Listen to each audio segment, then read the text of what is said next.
আমরা পারবো বলতে? এটাই হবে আমাদের আন্দোলন।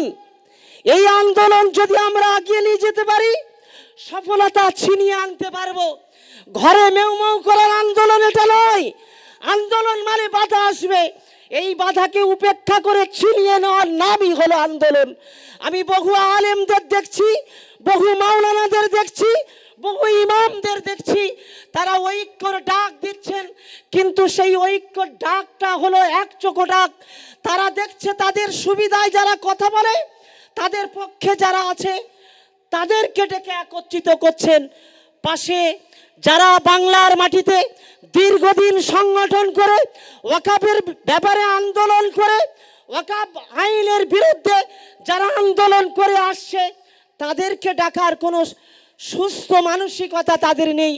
আপনি বলুন, এই সমস্ত আলেমেরা, এই সমস্ত নন পলিটিক্যাল নেতৃত্বরা যারা সংগঠনের নামে আন্দোলন করবে বলে গ্রাউন্ড লেভেল থেকে, গ্রাম থেকে লোকজনকে ডেকে নিয়ে কলকাতার মাটি নিয়ে যাচ্ছে, তাদের উদ্দেশ্য কলকাতাতে লাখ লাখ মানুষের জামায়াত করে মাথা দেখিয়ে বিক্রি করে দেওয়া।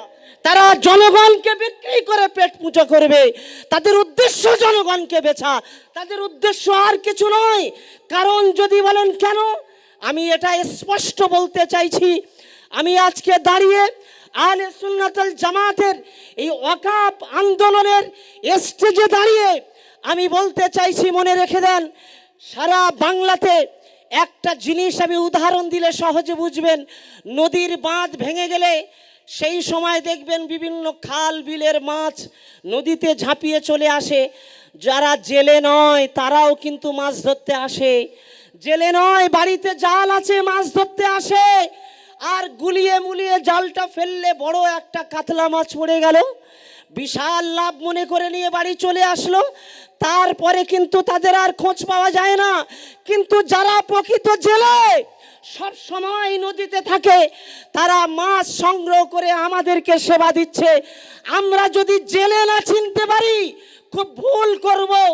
তোমার হাতা নেই, খুন্তি নেই, কিছু নেই, তুমি ময়দানে খানা করতে নেমেছো, যাদের হাতা খুন্তি আছে তাদের সাথে থাকেন। আমি আজকে স্পষ্ট বলবো, কে কোন সংগঠন করেন জানার দরকার নেই। আহলে সুন্নাত ওয়াল জামাত যাদের রয়েছে সুসংগঠিত পরিবেশ, যাদের নেতৃত্ব রয়েছে, বৃষ্টি হলেও ঝড় হলেও লক্ষ লক্ষ মানুষের সমাগম করতে পারে, যারা এক কথায় লক্ষ লক্ষ মানুষকে রুটি দাঁড় করাতে পারে।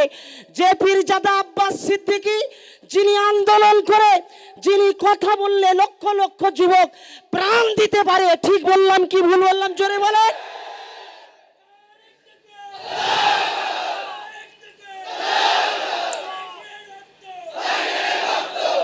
আমি তাই বলতে চাই, পশ্চিমবঙ্গ ওলামা বোর্ডের আমি একজন কর্ণধারের দায়িত্বে রয়েছি, পরিচালকের দায়িত্বে আছি। আমি আমার সংগঠন সর্বদাই আহলে সুন্নাত ওয়াল জামাতের এই ওয়াকাফ আন্দোলনের সাথে আছে এবং থাকবে। আগামী দিনে যারা বিভিন্ন সংগঠন করেন, যদি ওয়াকাফকে ছিনিয়ে নিতে হয়, আমি এতটুকু বার্তা দেবো, বাংলার প্রত্যেকটা সংগঠনের নেতৃত্বকে, ভাইজানের হাতকে শক্ত করুন। যার একটা কথা লক্ষ লক্ষ ভিউয়ার্স হয়। আপনি কথা বললে 300 লোক দেখে না মিডিয়াতে, আপনি কথা বললে 200 লোক দেখে না মিডিয়াতে, যিনি কথা বললে সারা ভারত নয় পৃথিবীতে ছড়িয়ে যায়, যার একটা কথায় ভাইজান বললে হাজার হাজার নয় কোটি কোটি মানুষ চিনতে পারে, তার সাথে যদি আমরা হাত মিলাই, তাহলে আগামী দিনে এই ভারতবর্ষে নতুন করে আবার ইনশাআল্লাহ সূর্য উঠবে। উঠবে কি উঠবে না? আমরা সাথে থাকবো, আপনারা সাথে থাকুন। এতটুকুই কথা, এত দূর থেকে এসে আমার এইটুকুই বাচ্চা আজকে যথেষ্ট মনে করছি। আপনারা দোয়া রাখুন, ভাইজানের এই আন্দোলনকে আল্লাহ সফল জায়গায় যেন পৌঁছে দেন। জোরে বলুন আল্লাহুম্মা আমিন। আসসালামু আলাইকুম। ধন্যবাদ মুফতি আমানুল্লাহ সাহেবকে। সময় অত্যন্ত পথ প্রদর্শক হিসাবে আল্লাহ মনে হয় নির্বাচিত করেছেন সেই পীরজাদা আব্বাস সিদ্দিকী ভাইজানকে। আমার অন্তরের হৃদয়ের স্থল থেকে অসংখ্য মোবারকবাদ জানাচ্ছি। সম্মান জানাচ্ছি। আজকে স্টেজে যারা বসে রয়েছেন, বিশেষ করে আহলে সুন্নাতুল জামাতের কর্মীবৃন্দদের প্রতি আমার অসংখ্য ধন্যবাদ।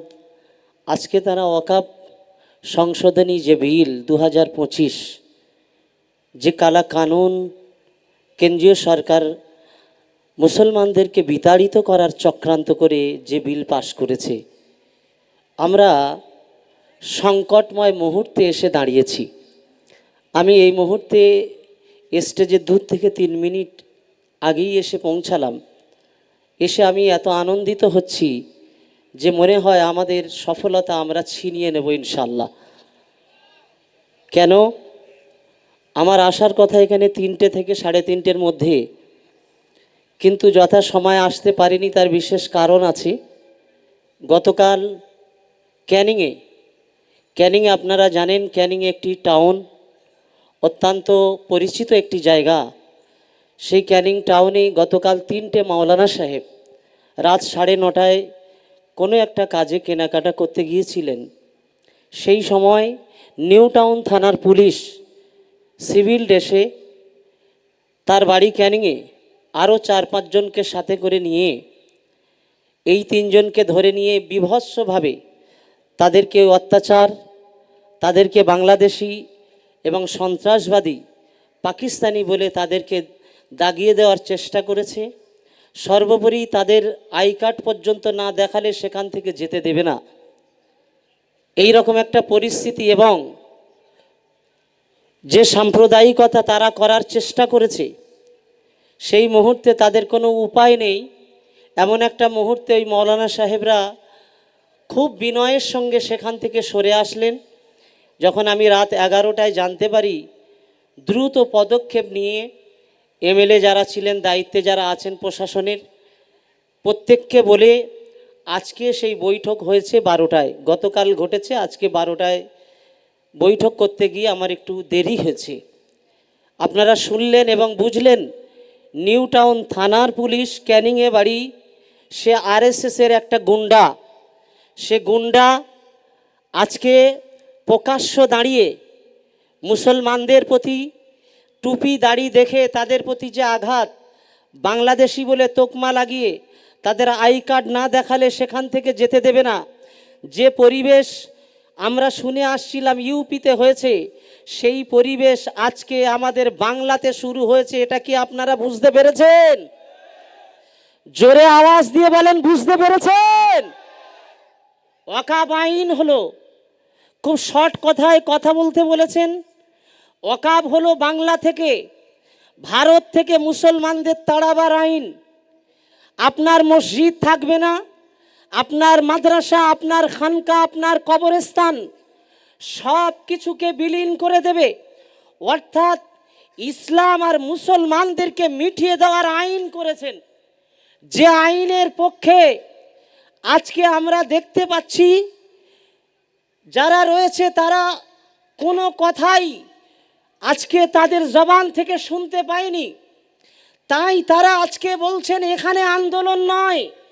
যদি আইনের বিপক্ষে থাকবেন তাহলে কেন আজকে তারা জবান থেকে বলবেন যে তোমরা দিল্লি গিয়ে আন্দোলন করো? এই ভাষা প্রমাণ কি করে না ওই আইনের পক্ষে আছেন? ঠিক জোরে বলে। আমার বক্তব্য আজকে ছোট্ট কথা, আমরা যাদেরকে ভোট দিয়েছি, আপনি যে দলেই ভোট দেন, আজকের থেকে আন্দোলন শুরু করুন। ওয়াকফের আন্দোলন হবে আপনার গ্রামে, আপনার মেম্বারদের কাছে প্রশ্ন করুন। আমরা সংকটময় মুহূর্তে আছি, আমাদের ঈমান ইসলামকে বিলীন করে দেওয়ার যারা চক্রান্ত করেছে, আমাদের জীবনে বেঁচে থাকার কোনো লাভ নেই, ঘর থেকে কোনো লাভ নেই, রাস্তা থেকে কোনো লাভ নেই। যদি আমার ঈমান না থাকে, ঘর কি হবে, বাড়ি কি হবে, রাস্তা কি হবে?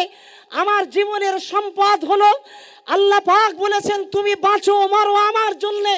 সুতরাং যদি আমাদের সব ঈমানই কেড়ে নেয়, ইসলামই কেড়ে নেয়, মসজিদ মাদ্রাসা কেড়ে নেয়, কবরস্থান কেড়ে নেয়, আর তুমি আমার ঘর দেওয়ার চেষ্টা করছো, তোমার ঘরের ভুগো আমি নয়।